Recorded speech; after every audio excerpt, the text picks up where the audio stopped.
Hi, I'm David Frazier, and I'm going to be talking today about some work with some of my colleagues from Monash, Ruben, Gale, and Bonsu on loss-based variational Bayes prediction. So the goal of this work is really the setting, if you will, is Bayesian prediction in complex or high-dimensional time series models under the auspices of model misspecification, i.e. we're unclear if the model we're working with is really a genuine representation of the data generating process, but where we know the model itself is flexible enough to capture many of the features we want of the time series. The question then is, kind of, do we need to move away from exact Bayes prediction in this general setting, to which my argument is generally going to be yes.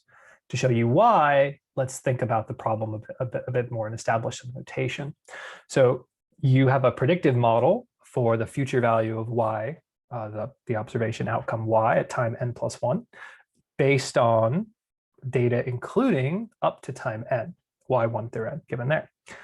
Then in a Bayesian setting, the distribution of interest is really the posterior predictive. It's noted here by this p with cat pi, which again is just really an expectation over the unknown parameters in that model class p theta, where the expectation is with respect to the posterior distribution for which the posterior density can be represented here.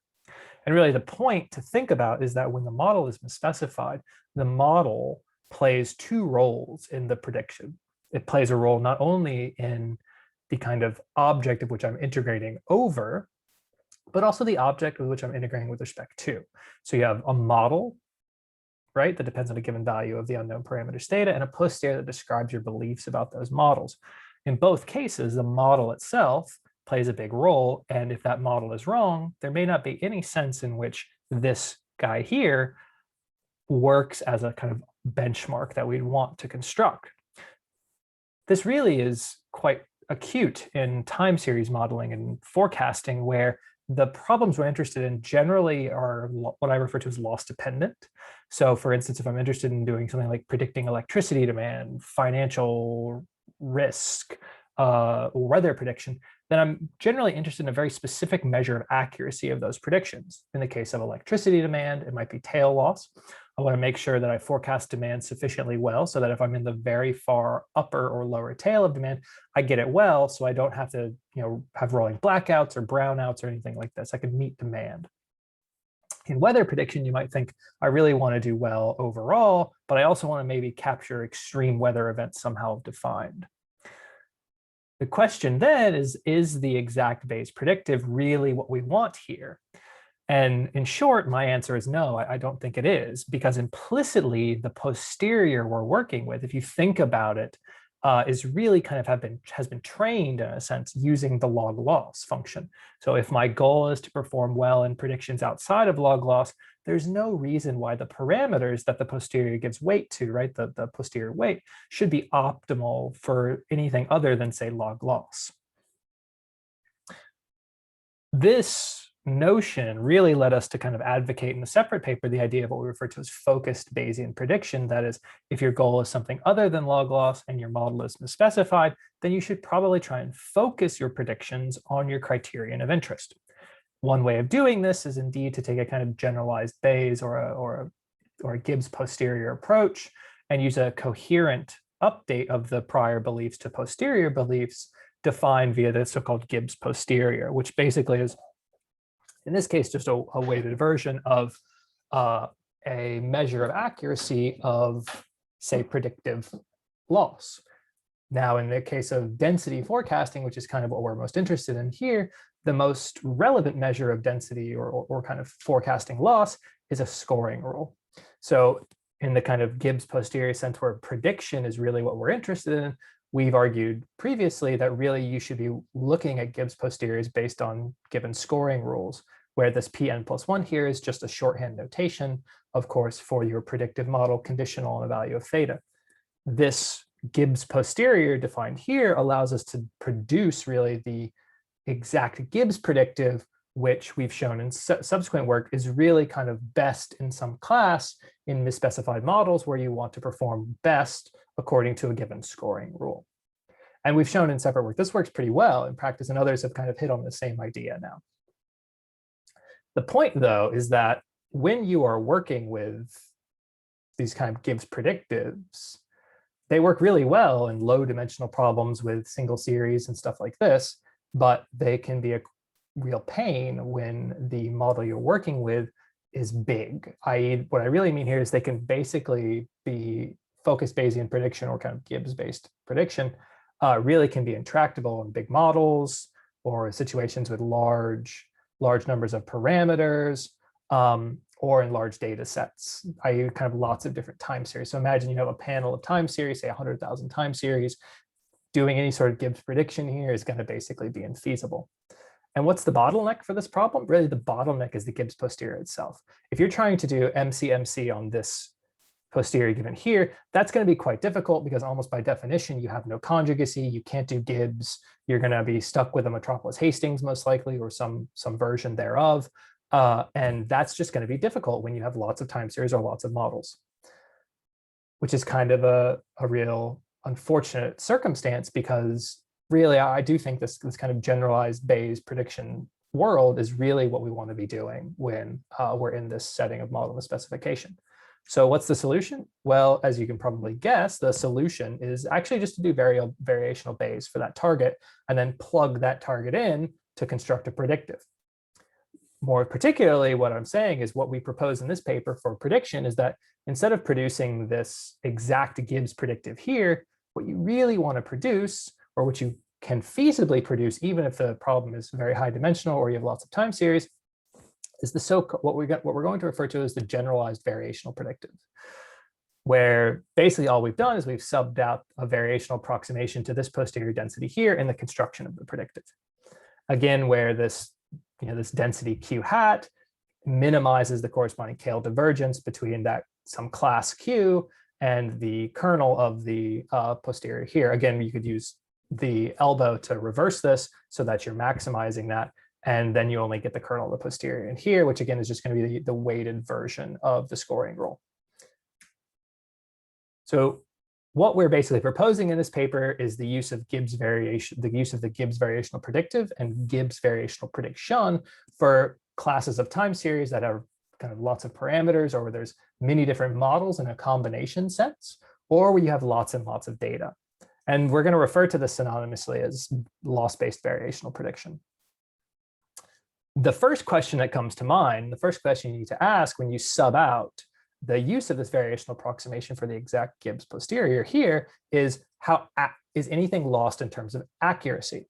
So let's first analyze this in kind of common class of toy models often looked at in financial data and say financial econometrics. Basically what we're going to do is we're going to compare the generalized variational predictive against the exact Gibbs predictive in what's referred to as a stochastic volatility model, which is basically a state space model for financial returns. So the true data generating process is given here. It's what's referred to as a AR1, autoregressive order 1 stochastic volatility model with negative leverage effects. And the point is these negative leverage effects actually make the posterior predictive negatively skewed if you were to do the exact model, right? The true model. However, we're going to take a simplified predictive model, that of a Garch-1-1, which is a very simple time series model. And the normality assumption means that the predictive distribution for YT, or predictive model, if you will, is going to be symmetric, i.e. we're going to consider a misspecified version, and we're going to consider this within our Gibbs variational predictive and within our Gibbs variational predictive. And we're going to compare these two methods across quite a few different classes of loss functions. You have your standard log score, which effectively is kind of like exact Bayes here. You have what's referred to as the centered score, which rewards predictive accuracy in the tails of the distribution. You have the CRPS, and you have the mean scaled interval score. We're then going to consider 1,000 out of sample evaluations across one step ahead rolling predictives with an expanding window. And we're going to assess the predictive performance across all those scores. The first thing we want to look at is comparison of accuracy in those scores for the Gibbs variational predictive and the Gibbs predictive. So what we see here is a table that gives the differences between the Gibbs predictive, the exact Gibbs predictive, and the Gibbs variational predictive across those 5 different scores. And I've gone ahead and blown this number up by 10 to the 3. So it's quite large, quite large, right? And what you see here is even with this scaling factor, the differences between these two different predictive methods is basically zilch, i.e., in this example, there is almost no difference between the two.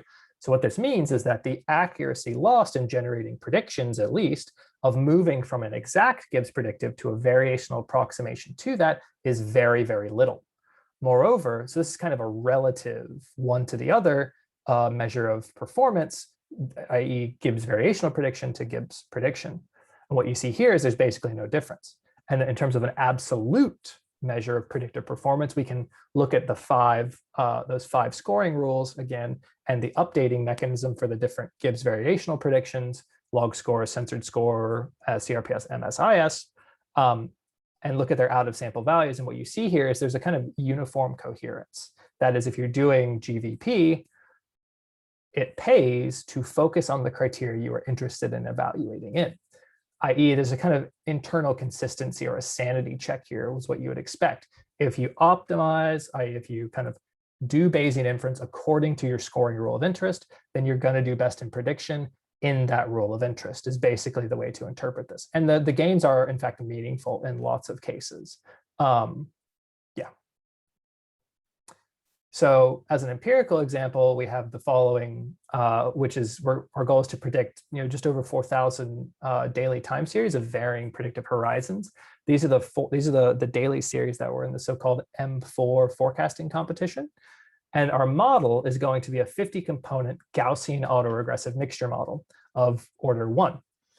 And we're going to use Gibbs variational prediction, and we're going to evaluate this according to the MSIS loss, and we're going to compare these results against those that were obtained from the best M4 competitors. This model is really, in a sense, the reason behind this whole exercise.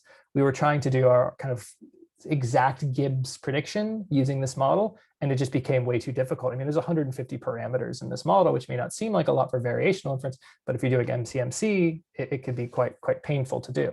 So we basically gave up and thought, okay, well, let's come up with a different way. Let's do variational inference here. And so what you can see here is the mean of the MSIS across all the 4,227 series, the median, and the number of series that the method wins out. So you have a whole bunch of methods here. We're right here in this mixture, but the important thing, and so in terms of the number of series, you see that we do second best out of all the methods in the N4.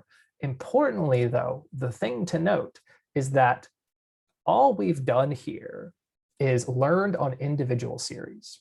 So the mixture, all it does is learn on an individual series. It doesn't learn on a collection. The remainder of these methods, except for ARIMA and ETS, which are two well-known time series methods, all learned from about 100,000 data sets.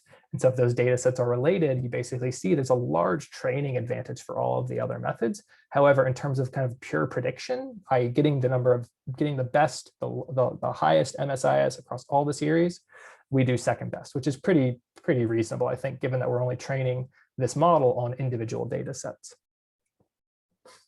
Right, so in summary, what have we argued? We've argued that in situations where prediction is your goal, and if you're interested in a particular form of predictive accuracy and say a given scoring rule or a class of scoring functions, and if that model you're using to try and make predictions that are accurate according to that rule is too big or too complicated or has too much data for exact Gibbs prediction, really this is the way you should be doing prediction. You lose very little in terms of accuracy, you gain massive amounts in terms of speed, and the model classes you can work with are much, much larger. That is, unless of course you're working with HMMs or SSMs. If you're interested in that piece, I'm quite happy to talk to you about why that's not a good idea with this a little bit later. Thank you.